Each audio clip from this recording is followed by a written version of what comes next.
I don't know if you're anything like me, but my television and my telephone are flooded these days with doctors, young men and women in white coats on YouTube telling me how to sleep, how to drink my water, how to live to be 100. And I'll be honest with you, the way only a very old woman can be. I only believe the things I have lived through myself. I am 108 years old, and I have outlived more doctors than most people will ever meet in a lifetime. For years I suffered the way some of you are suffering right now. I could not sleep. I was up 4-5 times a night, shuffling to the bathroom in the dark, terrified I would fall. I tried every single thing the doctors told me to try, and most of it did nothing at all. But after years of failing and trying again and failing again, I found a simple way of drinking my water that changed everything, and I do mean everything. That one change is the reason I still live in my own home today. It is the reason I have never spent a single night in a nursing home. It is the reason I have never had to ask my children or my grandchildren to bathe me or dress me or carry me up my own stairs. I am independent at 108 years old, and I want to hand you what I found for free. But I have to warn you, there is a second secret, a bigger one. Every time I go in for my checkup, the doctors look at my charts, and they get very quiet, and they lean across the desk and ask me the same question. Deborah, what is your real secret? And I am going to tell you exactly what I tell them, but not yet. Stay with me all the way to the end, because the real secret is not what you think it is. It is not a food, it is not a pill, and it costs nothing. My name is Deborah Jane. I am 108 years old, and I'm recording this myself, sitting in my own kitchen. But before I go any further, I would love to know who I'm talking to. Leave your name and your age down in the comments. I read them. I want to make friends here, real friends, and I want us to talk about how to grow old well together. Health and a long life are sweeter with company. Now, let me start with the bathroom problem, because that is the thing that stole my sleep for the better part of 30 years. I want to tell you something that took me a very long time to understand. Drinking more water during the day, the way everyone keeps telling you to, can actually make your nights worse if you do it the wrong way. I learned that lesson the hard way, and I'm going to save you the trouble. When I was in my 60s, I started waking at night to use the bathroom. First, it was just once, then twice. By the time I reached 70, I was up 4 times a night. I would lie back down, and just as I started to drift off, the urge would come again like clockwork, like a cruel little alarm. I was exhausted all day. My mind was foggy. I dropped things. I forgot names. And I'll tell you the honest truth, I was frightened, because in the dark, half asleep, an old woman walking to the bathroom is one slip away from a broken hip, and a broken hip at our age is so often the beginning of the end. I had watched it happen to 2 of my friends. So I did what you do. I went to the doctors. The first one told me it was my bladder, and he gave me a pill. That pill gave me a dry mouth and a headache, and did nothing for the night time. The second one told me it was simply my age, and that I should accept it. Accept it? I was not willing to accept being up 4 times a night for whatever years I had left.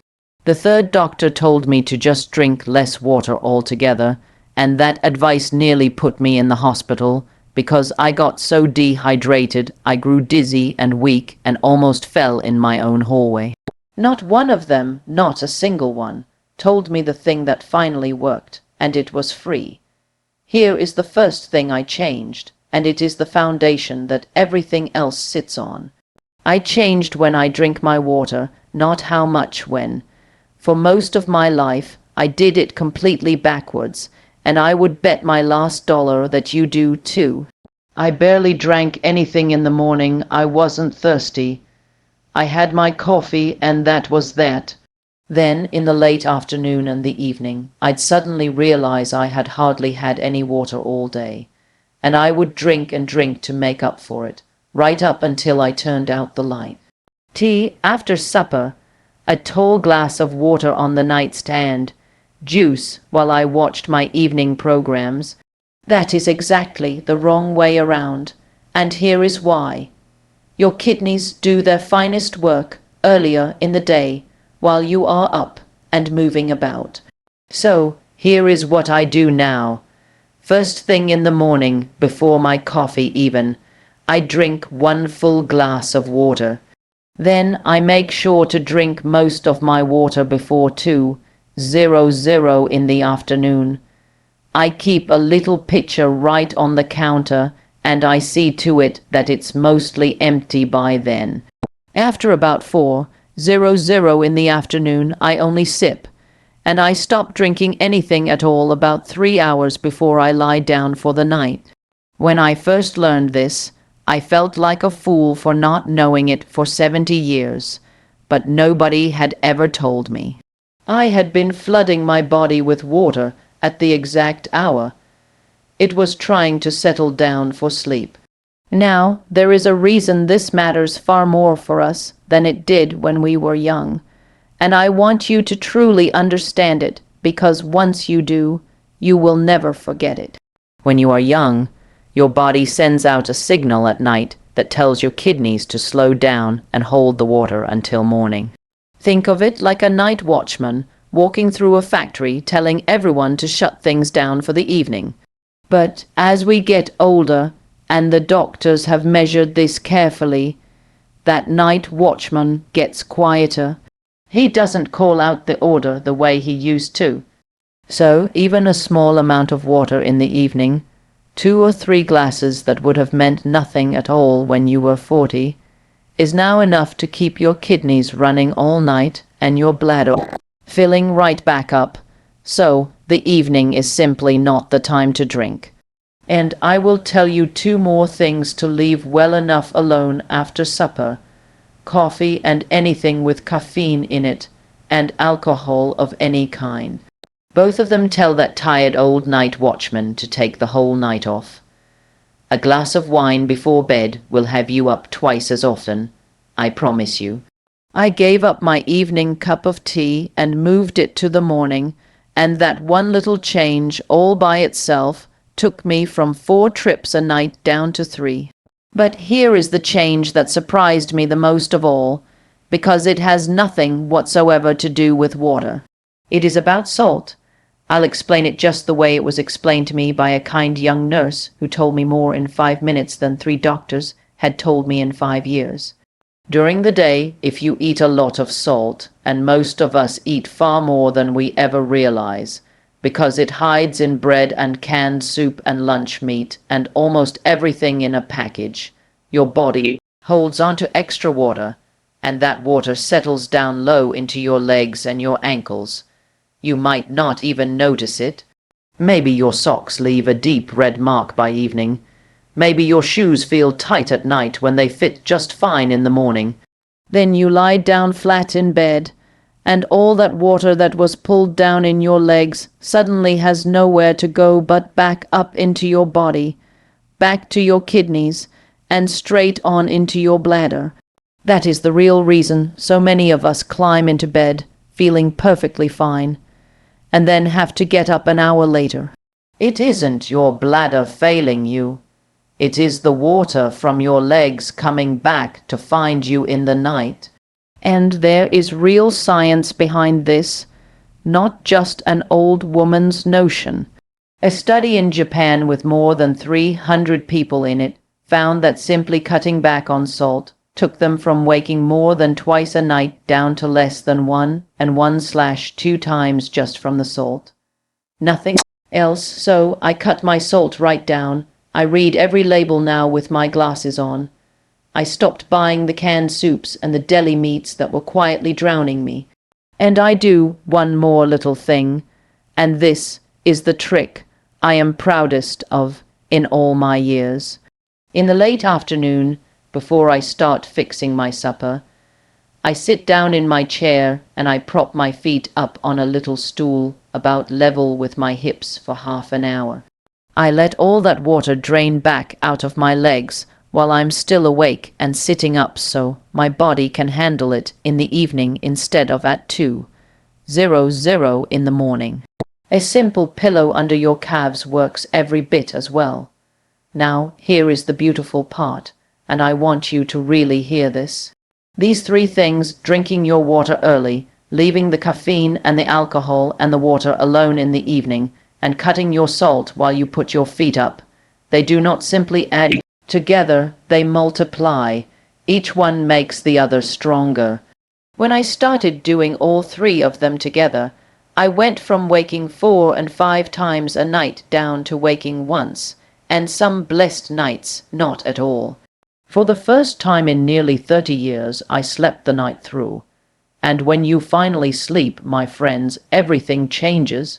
My mind cleared, my balance came back to me, my strength returned, and that terrible fear of falling in the dark, the fear that had kept its cold hand around my throat for years, it finally let go of me, and that, more than anything, is how an old woman gets to stay in her own home. Now, if that were all I had to give you, I would be a happy woman.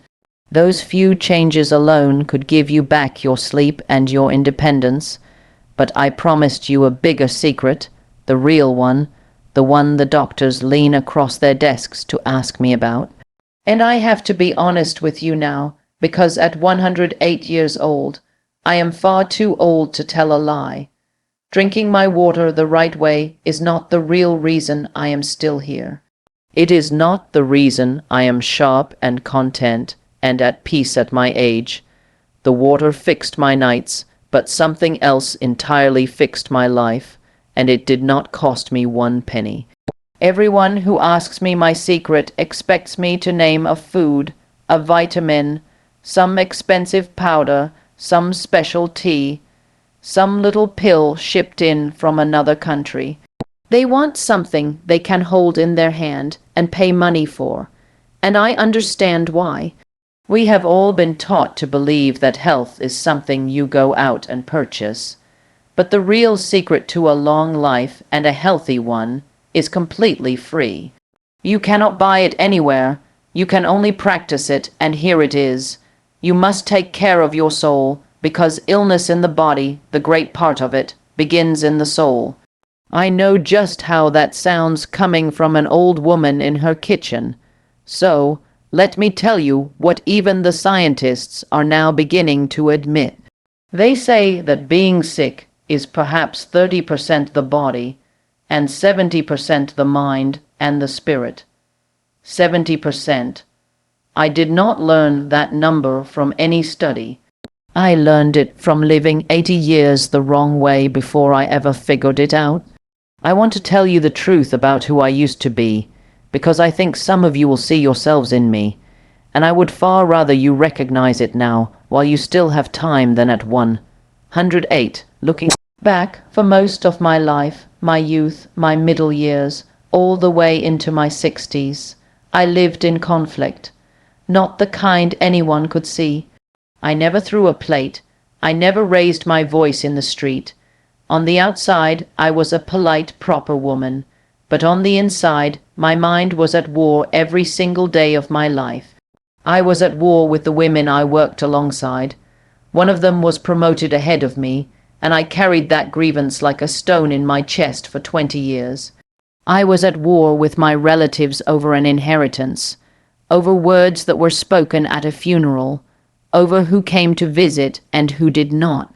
I was at war with my husband, a good and decent man truly, but I kept a private ledger of his every disappointment, every time he forgot a date, every single way he had failed to become the man I had imagined when I was a girl.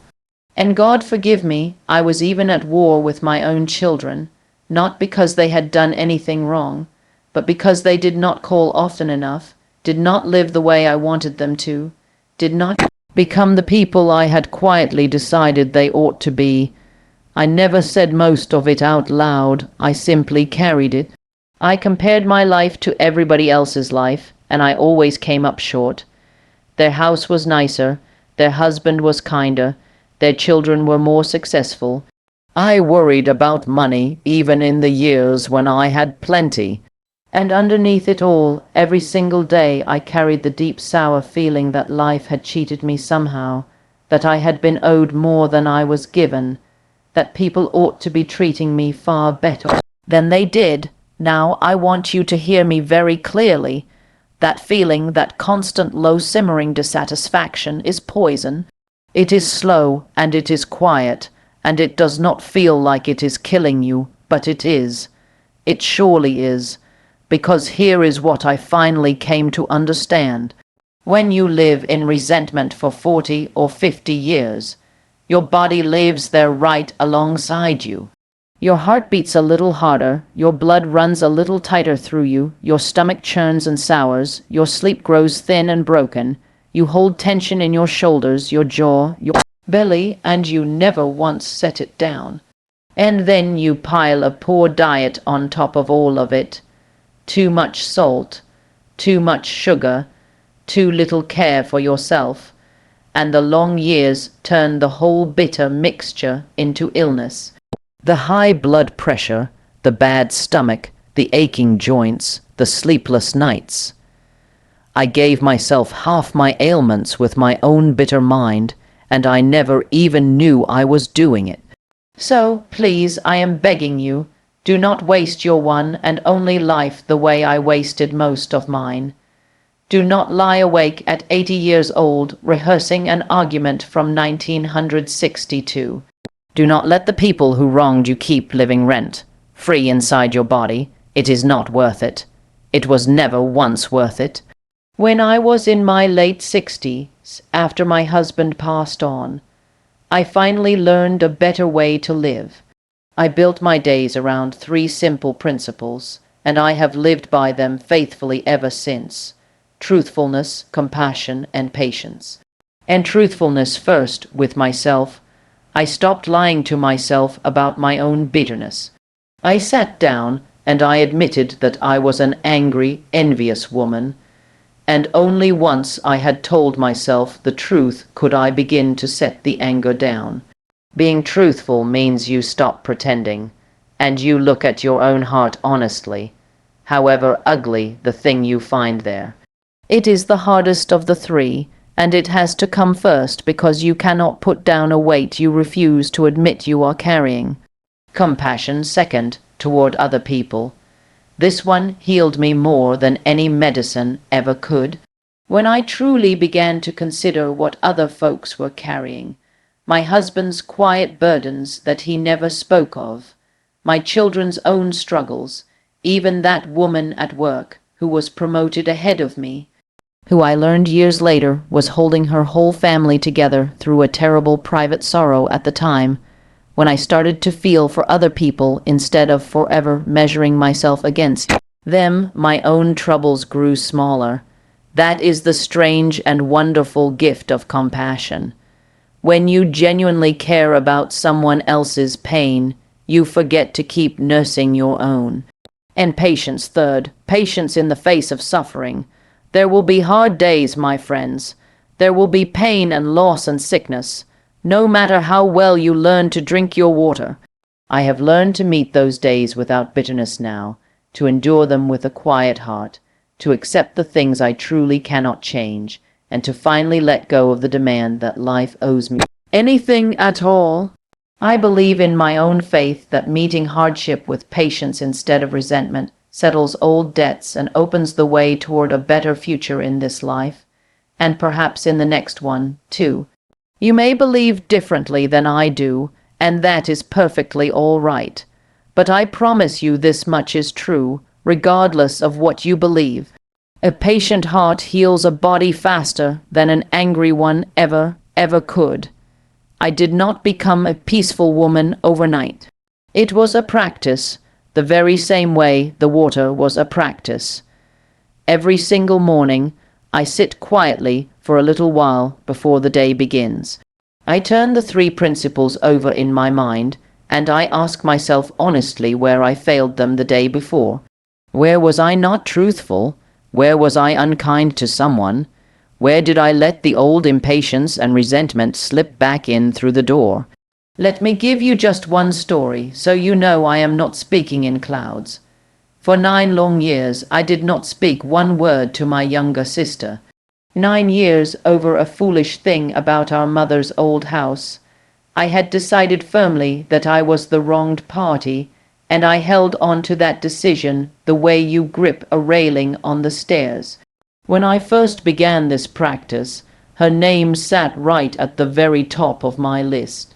And one ordinary afternoon, I picked up the telephone, and my hands were trembling, and I called her, and I simply said, "I have been carrying something against you for 9 years, and I am tired, and I would like to put it down now."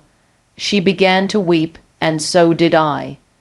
We had 11 good years together after that telephone call, 11 precious years that I very nearly threw away forever over a house. And do you know, the night after I made that call, I slept better than I had slept in a decade. The water heals the body, but forgiveness heals the whole person. So that is my real secret, the one the doctors lean across the desk to hear. Drink your water early in the day, leave it well alone at night, cut down your salt, and put your feet up before supper. Your body will thank you for every bit of it. But more than any of that, take care of your soul. Live in truthfulness, in compassion, and in patience. Put down the grudges you have been hauling around for half your life.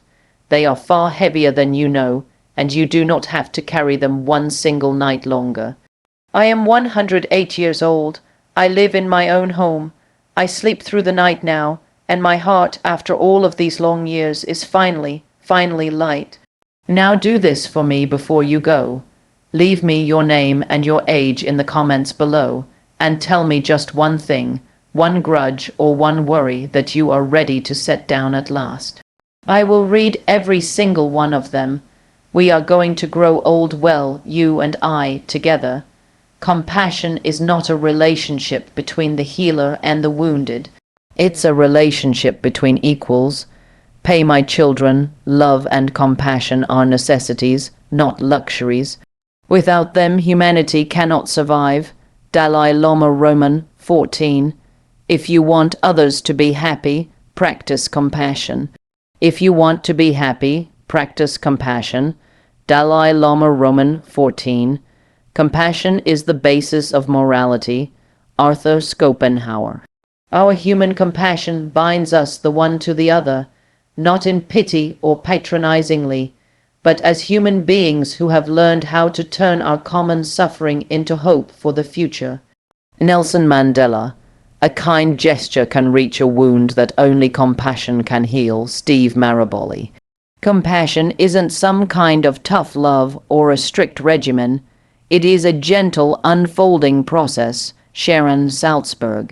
There is no exercise better for the heart than reaching down and lifting people up. John Holmes. Compassion allows us to bear witness to that suffering, whether it is in ourselves or others, without fear. It allows us to name injustice without hesitation, and to act strongly with all the skill at our disposal. Sharon Salzberg. Until he extends the circle of his compassion to all living things, man will not himself find peace. Albert Schweitzer. The purpose of human life is to serve and to show compassion, and the will to help others. Albert Schweitzer. Compassion is an action word with no boundaries. Prince Wisdom, compassion, and courage are the 3 universally recognized moral qualities of men. Confucius. Have compassion for all beings, rich and poor alike.